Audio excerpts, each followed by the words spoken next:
Welcome to the overview of the Minnesota STEM Partnership Programs and Services for 2023. We provide barrier-free access to advancing emerging technologies for K-12 students in the Twin Cities, and we're growing across greater Minnesota.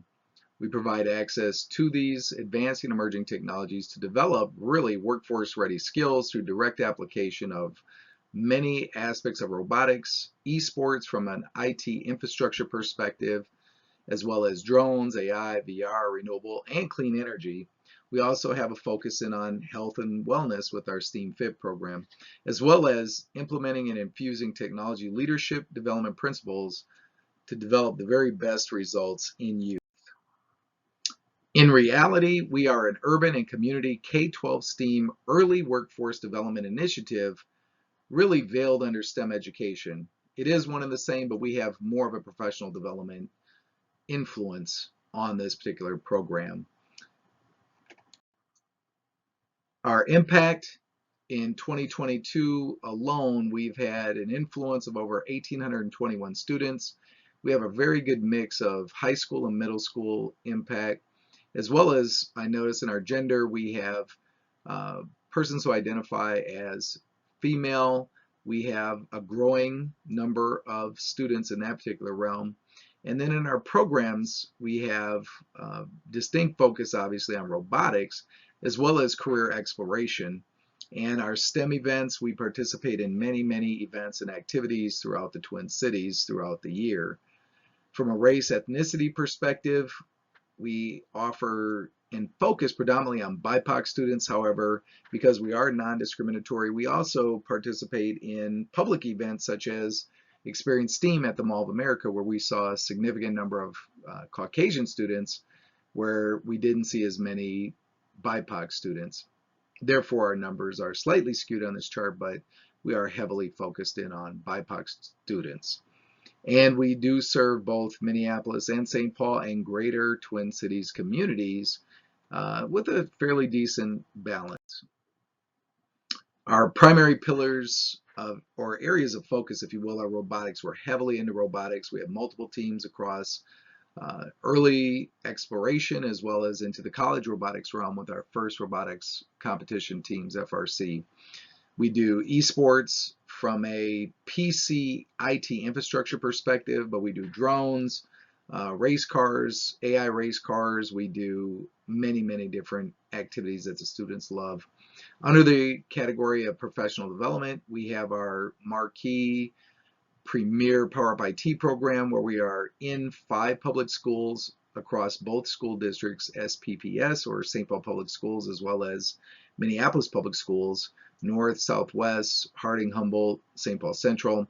And what we do is we are in essence a BIPOC speakers series.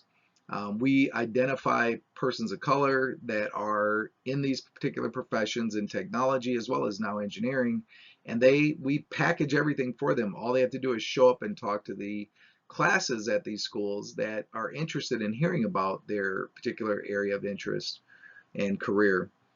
In the middle there, we have our MSP Women in STEAM. That is a gender-focused program to allow our students, our female students in particular, to be able to excel and be recognized for their participation and contribution to their teams and to themselves, preparing themselves for a great future ahead.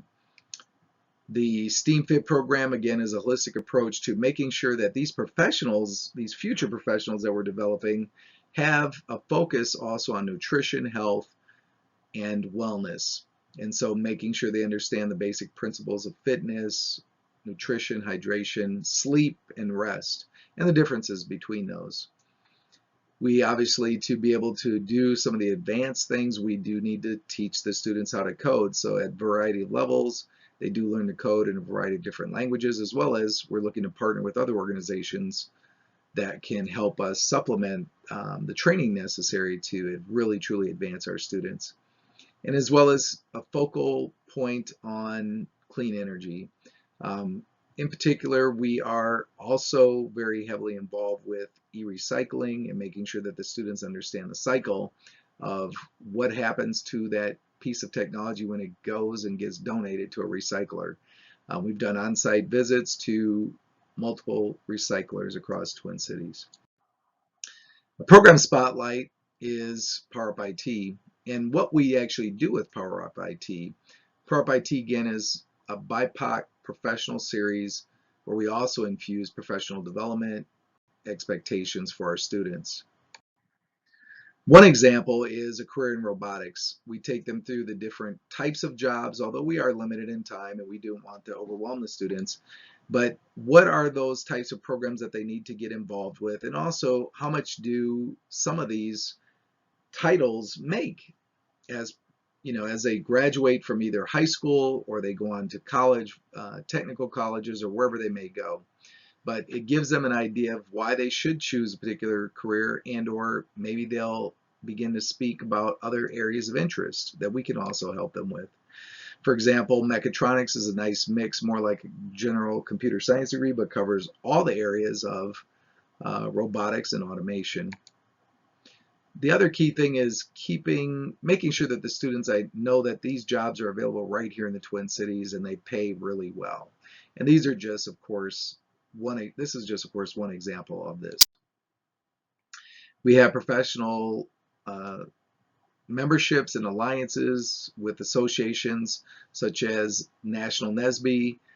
We did found the Twin Cities chapter for NSBE Junior, and we're able to deliver programs like math counts, NSBE FLL robotics. There is also SEEK, the summer experience in engineering for kids, as well as other activities throughout the year, bringing in major local sponsors and vendors to be able to share about careers, opportunities, and expectations. Also, it's a great pathway to get scholarships and whatnot for the students. BDPA, Black Data Processing Associates, as well as American Indian Science and Engineering Society. One key note is our founder and current executive director has volunteered with BDPA for over a decades, and also is bringing volunteer management and expectations to professional development in Minnesota STEM Partnership. We also have an emerging relationship with SHEP and are hosting and doing work with them this year in 2023. A school partner spotlight is Franklin Middle School, one of the best opportunities that we have to make a significant impact on making the Twin Cities and elevating the existing support throughout, from Minneapolis Public Schools to across the river in St. Paul with Tech for All, Mayor Carter.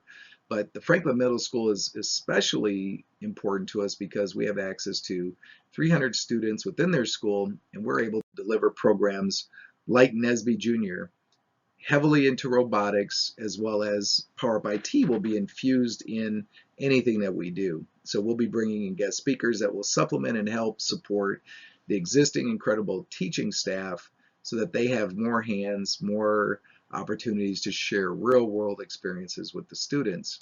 And this is middle school, keep in mind. In this engagement, we'll provide obviously additional support as well as increasing awareness, broadening participation, as well as the achievement of the sport of robotics. So as these students compete locally in the Minneapolis Public Schools variety of competitions, they'd also be able to go on and carry their skills and expertise to other schools across the Minneapolis Public School District, including Minneapolis North, which is blocks away. We also, through this engagement, plan to support and bring in our Power Up IT, if you will, guest speaker series or technology professional speaker series into the classroom for after-school programming, which is currently under the Gems and Guys umbrella. And their spring focus is energy and electricity. So if you have any engineers or people interested in that, we definitely are looking for volunteers. We have a distinct focus in Minnesota STEM programs, but in particular NSBE, they have a suite of programs that we plan to evolve into, but for sure something in the area of math, the robotics tournaments. This year the convention is held in Kansas City. We're hoping to spawn a team, as well as the other Minnesota STEM programs that we can bring to the table. Again, the biggest impact of this is the north side, the near north side in particular, engineering STEM pathway from one particular elementary school, as well as many students within the vicinity, but from Hall Elementary through Franklin and on to North Community High School. That is just one pathway that certainly students can take. Again, our pillars, depending on where they're at, we could take a deeper dive should we want to talk in person, as well as a recap of the number of programs that we have that are available. And we close this presentation, we always get asked, what do you need? In red, we need volunteers and really sponsors that can help us be dignity champions.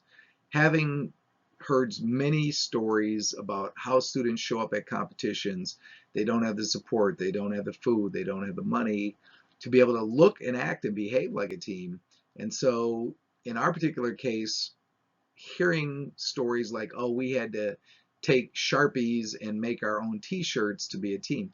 That's good and fine, but when you show up at a well-organized competition and you've got on handmade t-shirts where a significant number of the other teams all have printed shirts with sponsors on the back and robots that are well structured, organized, you know, no matter what the age of a human being, you still feel a certain kind of way. So really having volunteers, having dignity champions that, you know, can help sponsor these types of engagements are great. Again, we do have a couple of FTEs, full-time employee equivalents for staff. We have 5 part-time staff that get all of this work done. We depend heavily on 50 plus volunteers, but the core work is done, the day-to-day work is done with staff that are charged direct back to direct services. However, financial support definitely is needed, so we don't want to turn our eye to that. In-kind donations and all types of donations are absolutely wonderfully accepted, as well as host locations. We're always looking to start up programs. So through our future, we hope to have multiple sites. We're currently in 3 locations in North Minneapolis, as well as 2 locations in St. Paul. And that doesn't include the multiple City of St. Paul Park and Rec locations that we host and train robotics out of. So there you have it. That is the recap of what Minnesota STEM Partnership is, why we do it, who we do it for, what we do, what we need, and we look forward to a future engagement with you all in the upcoming days, months, and years. Have a wonderful day.